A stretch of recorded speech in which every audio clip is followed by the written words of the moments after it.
episódio de hoje do Animal Planet, falaremos sobre um lugar cheio de belezas, maravilhas e perigos. Um lugar com uma ampla biodiversidade e diferentes tipos de espécies. A Escola Técnica Estadual de São Paulo, mais conhecida pelos nativos como ETESP. A primeira coisa que notamos quando adentramos este perigoso território é a praceta. Local onde as espécies convivem entre si, se alimentam, dormem e jogam truco. A ETESP é com certeza um dos maiores focos de espécies de todo o mundo. Pessoas viajam quilômetros para ter um pouco de contato com esses animais. É magnífico. Nossa, até me arrepiei.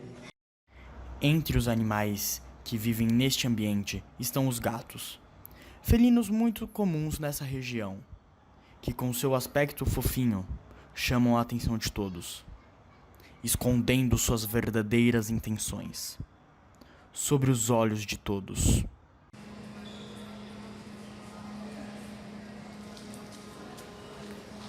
Domesticados há 4.000 anos, os gatos que vemos hoje em dia são na verdade gatos selvagens.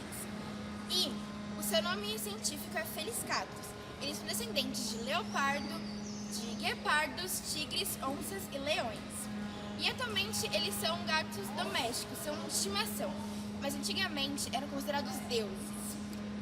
E inclusive, aqui na ETESP nós podemos ver vários. Miau!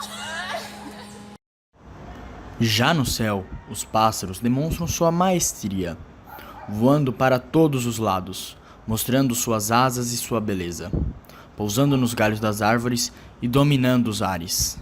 Na ETESP existem várias espécies de aves. Uma delas é o pica-pau, que é facilmente reconhecido por seu hábito de bater seu bico no tronco das árvores, produzindo um som que é utilizado na comunicação entre espécies, proteção de território e atração sexual. Existem nativos da área que também falam que existem a espécie bem-te-vi na região, que é muito reconhecida no Brasil por seu canto diferenciado. Outra espécie que existia na ETESP é a espécie dos frangos, que infelizmente hoje está extinta por fato das caças predatórias. E agora nós vamos verificar o caso de uma nativa aqui do ETESP, que adotou um animalzinho de estimação, mas não um animalzinho comum, uma joaninha. Conte para nós como é que foi este caso. Eu estava no banheiro feminino quando eu senti uma coisa pousando em mim. Quando eu olhei, era uma joaninha amarela. E eu fiquei tipo, ai, que legal, uma joaninha amarela, dá sorte. Só que aí eu tirei ela do meu ombro. Quando eu cheguei na sala, ela tava lá também. Aí eu fiquei tipo, nossa, muita sorte. E aí eu levei ela, adotei ela como minha, botei o nome dela de Jéssica. E todos os nossos colegas de sala puderam conhecer ela. Até que a Paula pediu pra eu levar ela pra quadra de educação física pra ela não ficar sozinha. E aí ela sumiu. A Jéssica sumiu? Sumiu. Não acredito! E até hoje está desaparecida. Se você tem um bom coração, nos ajude a encontrá-la. Nós precisamos da sua ajuda. Obrigado. Este fantástico animal, além de ter a incrível habilidade de voar, possui reflexos super apurados, uma inteligência desenvolvida e um ataque mortal, o que confere às pombas o título de um dos animais mais perigosos de todo o mundo.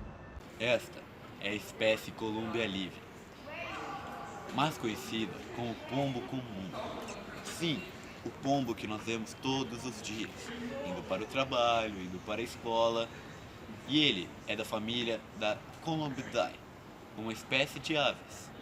Atualmente, existem muitos e muitos pombos em todos os lugares onde vamos. Inclusive, na ETESP, estima-se que há 12 ninhos de pombos.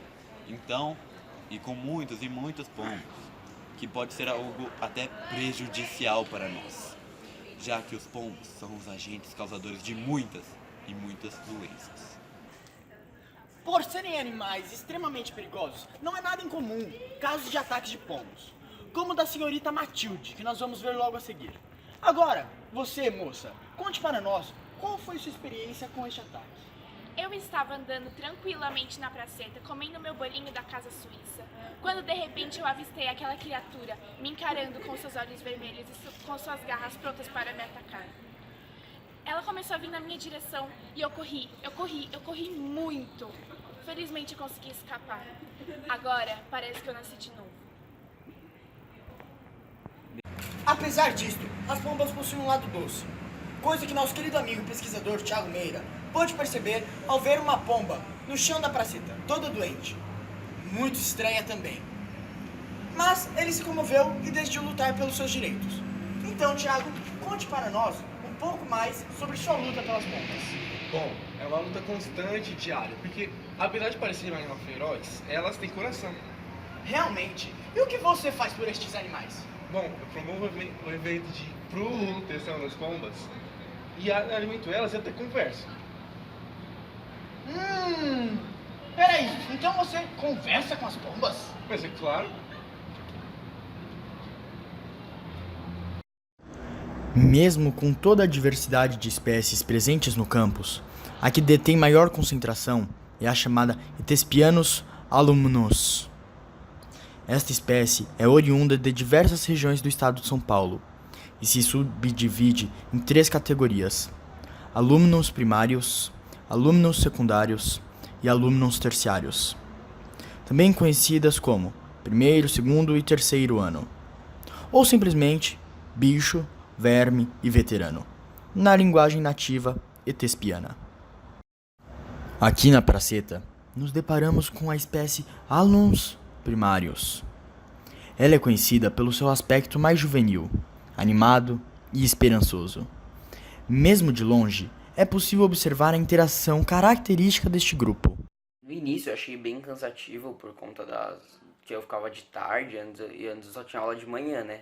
Agora eu comecei até aula à tarde, aí eu acho que agora tá bem cansativo, tipo, desgastante de vez em quando até. Mas eu acho que com o tempo eu vou me acostumar e aí vai ficar mais fácil, entendeu? Neste ambiente, também é possível realizar a análise superficial da segunda espécie, a Alnus secundarius. Meu nome é Beatriz, eu durmo em média umas 6 horas, né? Aí eu acordo às 5h30 pra chegar aqui a tempo. Tem aula relacionada, tem muita matemática no segundo ano, tem tipo contabilidade, cálculo, então é difícil. Mas, sei lá, comida a gente come o tempo que dá, né? Porque biblioteca às vezes é sempre útil. E tem que fazer muito trabalho.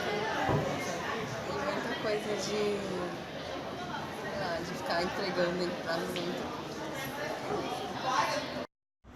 Aqui também podemos enxergar a última espécie, marcada pelo cansaço e um processo de entrosamento afunilado com o decorrer do tempo. Oi, meu nome é André. Oi, eu sou o Rafael. E a gente é do terceiro AD. A gente estuda no ETIM, a gente fica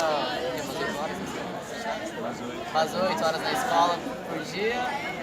Aí a gente faz cursinho à noite na etapa, das 7h10 até umas 11h05. E é isso, tipo, a gente dorme o quê? Umas 4, 5 horas por noite? Umas 4 horas, dependendo se tem prova ou não. Prova de matemática, a gente dorme umas 3. A alimentação é bem crítica, né? Tem que comer fast food, porque a gente não tem tempo pra ficar comendo, não tem tempo pra ir no restaurante, não tem dinheiro também. Tava comendo merenda e merenda seca.